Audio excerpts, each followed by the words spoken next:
ಶ್ರೀಮಂತರ ಮನೆತನ ನೋಡಿ ಕೊಟ್ಟಾರಲ್ಲ ಮದುವೆಯ ಮಾಡಿ.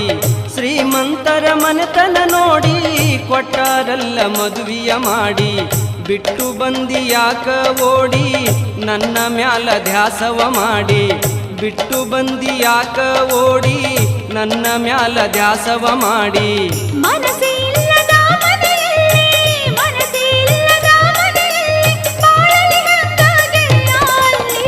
ಯಾಕ ಗೆಳತಿ ನೀ ಹೊಳ್ಳಿ ಬಂದೆಲ್ಲ, ನಿನ್ನ ಮದುವೆಯಾಗಿ 1 ವರ್ಷ ಪೂರ ಆಗಿಲ್ಲ.